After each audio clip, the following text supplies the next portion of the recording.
Hi everyone, and welcome back to another episode of the Little Marketing Podcast, where we provide you, Australian and global small business owners, smart and tangible marketing advice for your small business. The reason I threw the global in there is that we're seeing on our stats that we're not only just getting people from Australia listening to our podcast, but people across the globe. So welcome everyone across the world who tunes in to listen to our podcast every week. So what are we going to talk about in today's episode? Quite often when businesses start their business and they think about marketing and then they get into action mode, the one thing that most businesses forget about is the journey that customers and clients will go through to make a decision, think about what they want, and actually choose you. So today we're going to work backwards and we're going to go through that journey to see the impact of marketing and how, by marketing your business properly and positioning your business properly, how it impacts the buying journey and the decision-making journey of your customers and clients from the very beginning. So let's get into that journey and let's go through that in some detail. So at the end of the day, if people are wanting to buy a product or a service, there's obviously a need or a want that they have to make that purchasing decision. So maybe they've chatted with their wife, they've decided to buy a house together, or they're going to buy that new vacuum cleaner, or they're going to buy a new car, or they're going to engage a new accountant. Whatever the buying or the purchasing decision is, they've got to the point where they realize it's a need or a want for them, and they've said, yes, I'm going to pull the trigger, I'm going to make a decision, and I'm going to buy from these people or buy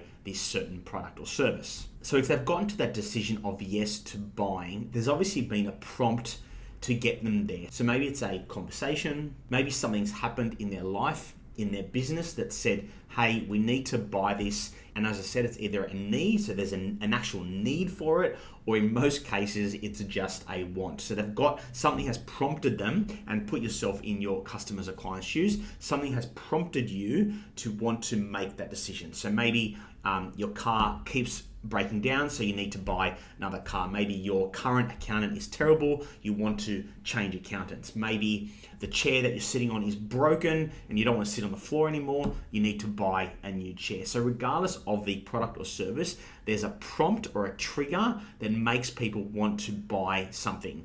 If we think more from a want perspective, maybe someone has seen a pair of jeans online that they love, and something's prompted them and they've said, okay, I've seen that, I need to buy that, but really it's a want. So at the end of the day, something prompts people to be able to make a purchasing decision. So they've made the decision about wanting to buy a product or service, or needing a particular product or service offering. Maybe they don't know who they're going to actually buy it from. So they need to think about, yes, who will actually fulfill this need or want of my purchasing decision. So maybe they know what brand they're going to buy from, but who they can buy that actually from. Is it from a retailer that sells multiple brands? Again, go back to the accountant. Lots of accountants out there. Which accountant am I going to choose? So I need to make some decisions around that. And we're going to get into the reasons as to why people actually choose one particular business over the other. But at the end of the day, people need to make a decision about who's actually going to fulfill their purchasing decision for that need or want and for that product or service offering. So for them to understand who is going to fulfill that for them, they need to know about a particular product or service. They need to know who sells that and who's going to sell it to them. So how do they find out about you, or how do they know about you? So there's three key ways that they would do that. One is word of mouth.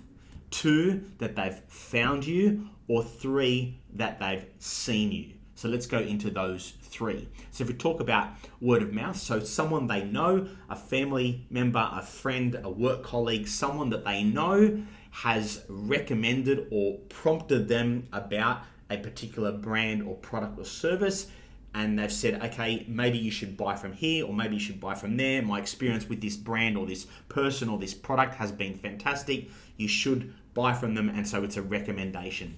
And really that's the warmest kind of recommendation you can get, because you know someone else has used that product or service, has got a good experience, and if you're friends with that particular person, you've probably got similar values, then chances are hopefully you're going to have the same experience with that product or service as well. So you'll make that decision and you find out about that product or service based on word of mouth. The other two ways is they've either seen you or they've found you.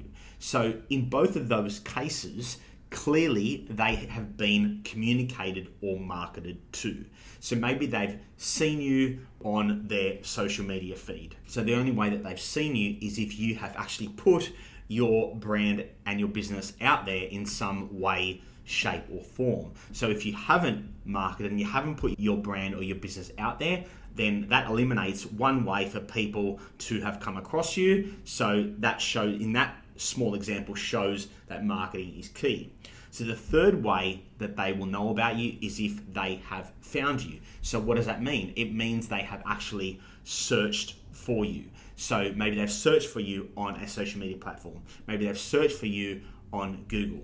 They've done some type of search and come across you. And again, like the seen you, the found you is because you've done some type of marketing or you put your business and your brand out there in some way, shape or form, whether it's a website, maybe it's Google work, maybe it's social media posts, whatever it is across some type of platform. Maybe it's a newsletter, maybe it's a DL flyer in the letterbox, some way, shape or form. They've found you because you have marketed yourself. So another reason why marketing is so important. So out of those three ways that people will know about you, the word of mouth, the seen and the found, definitely at least the seen and the found is because you've marketed your business in some way, shape or form. So just a quick break. You've probably seen in some of our shorts and previous episodes that we've discussed a 7-step formula to create more value for your small business. Now, what we've done is we've created an ebook, a free ebook to be able to send to people who want to be able to create more value and more profit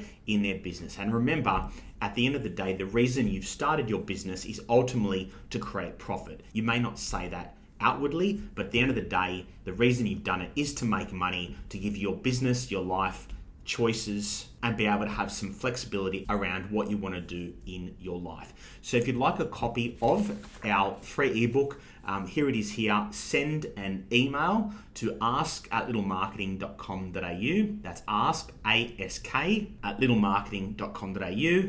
Send us an email. Just in the subject, say 7 steps, and we will email you a copy of the 7-step process to create more value and more profit in your small business. Okay, let's get back into it. Now, if they have seen you or found you, clearly the way that you've put yourself out there has been effective. It's resonated with them. It's a needs match for them. They've seen your product, they've seen your service offering, they've seen how you've helped other people. And so for them, it resonates. It's a needs match. They go, yes, that's exactly what I'm looking for. So clearly the message that you're putting out there, the look and feel that you're putting out there, the way you've communicated your brand and your business resonates with those people and it's effective. So clearly you've done a great job in doing that. So what makes the marketing that you've done effective? Why did they make that decision? Why is it a needs match for them? So let's discuss that. So one of the biggest reasons people make a decision and they engage someone or some product is that there's a trust. They feel like they believe in that product or service. They feel like there's some type of trust. Maybe it's in their gut. Maybe it's somewhere or something that they believe there's trust. Maybe they've seen Google reviews. Again, maybe it's the word of mouth piece and someone's told them about you, but there's some type of trust. The other is social proof, so not too dissimilar to trust. So social proof, again, maybe they've seen reviews or testimonials, maybe they've seen videos, reviews or testimonials, and they've seen that other people have bought from you or how you've helped other businesses or other individuals with that particular product or service offering. So again, for them, it's some social proof. They feel comfortable in the decision that they make. There's some certainty and confidence in the decision that they're going to make, so they pull the trigger. The third way is maybe they're just taking a punt. Maybe they're just not sure and they're just saying, you know what, I need to just make a decision. I need this thing urgently, or I need to just stop procrastinating, and I'm going to take a punt with this product, with this service, with this business, with this brand, and we're going to just see how it goes. And the third is they've directly seen how you've helped other people. Maybe you've helped other people make money. Maybe you've helped other people. Maybe you're a psychologist, you've helped other people. Maybe you're a marketing consultant, you've helped other small businesses. Maybe you're a dentist, you've helped their friend. So you've helped them in some particular way, shape, or form. So again, it comes back a little bit to the trust and the social proof. So trust, social proof, help people, and maybe they're just taking a punt on you. So there are 4 kind of reasons why your marketing has been effective. Maybe not the punt bit, because they're thinking, look, it's okay, but let's just see how we go and we're going to make a decision anyway. So if we analyze the trust, the social proof, the punting or the helping, what is it that you've done in that marketing to make them feel comfortable around how you've helped people with the social proof and the trust? So you've clearly communicated in some way, shape, or form what you do. So what is the product or service offering that you do? And you've been really clear on that. Secondly, who you do it for. So who is your key target audience and who do you provide this product or service to? Thirdly, where do you actually provide this product or service offering? Is it a suburb? Is it a region? Is it a state? Is it a country? Is it globally? What does that region look like? And clearly you've somehow been explicit, or you've communicated where you provide that product or service offering. And the fourth is you've shown in some way, shape, or form some type of specialty or expertise across your communication for them to feel like there's some trust, that you've helped people, that they're willing to take a punt on you, or there's some type of social proof. So you've communicated in some way, shape, or form about who you help, where you do it, and what you do, and why you're an expert across your marketing. So again, marketing has played a key role in people making a purchase decision about you. And you may think, oh, but I don't actually do marketing. But remember, marketing, as far as I'm concerned, is every touch point in and around your business, from how you're dressed to how you pick the phone up, to what your business card looks like, to what your profile document looks like, to what the front of your store looks like, to what your website looks like. All those things for me are touch points, and every one of those communicates your business and your brand in some way, shape, or form. So don't underestimate the value of every touch point in and around your business and the impact that it has in people's perception around your business and your brand. So if we look at how you've communicated what you do, where you do it, and who you do it for, if you've communicated all those, and you've clearly communicated some type of positioning. So if you've listened to any of our other podcasts or videos or read our book, you would know that positioning is the key, is the 101 to making all of your marketing work and fantastic. So positioning is positioning your business and your brand in the minds of your customers where there's the least amount of competition, where you eliminate the competition or that is different to the competition. So clearly in talking about what you do, who you do it for, and where you do it, you've clearly communicated that point of difference around your competition. And so you are positioning your business and your brand in a way that resonates with your potential customers and clients. And so that's why positioning is so important. So if we look at the whole flow of the business, people want to buy, they need to make a decision about yes or no that they're going to buy. Then it's, okay, who am I going to actually buy from, and who's going to fulfill that product or service for me? So how do they do that? Well, they need to then know about you. How do they know about you? They know about you from either word of mouth, they've found you, or they've seen you. So clearly, if that's happened, then the marketing, the communicating that you've been doing has been effective. Why is it effective? Because you've come across in some type of element of trust, of social proof, and that you've helped people, or they're just taking a punt on you. What's brought that across? You've communicated what you do, where you do it, and who you do it for, which ultimately, if you bring that all together, is the crux of positioning and positioning your business and your brand in the minds of your customers that is different to the competition. So you can see why marketing and positioning is so key in the decision-making process.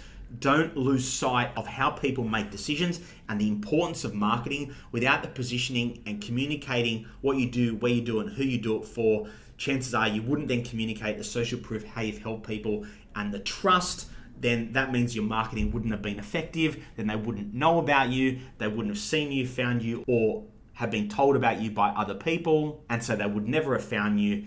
They wouldn't know that you can fulfill the product or service from you, and they would never have bought from you. So I hope that really helps with thinking about the decision making that people make for your business and your brand. Take time to think about that for your particular product or service offering and how you're positioning your business and your brand in the minds of your customers that is different to the competition. So as always, we'd love a rating and review. Please follow it and subscribe with us, and we'll see you back on the podcast next week. As always, look out for our shorts throughout the week as well. Thanks, guys. Have a great week. Please note that all the information provided on this podcast is general in nature and is not intended to be specific advice to your individual situation. Please be sure to engage a professional for a customized approach to your business and personal circumstances.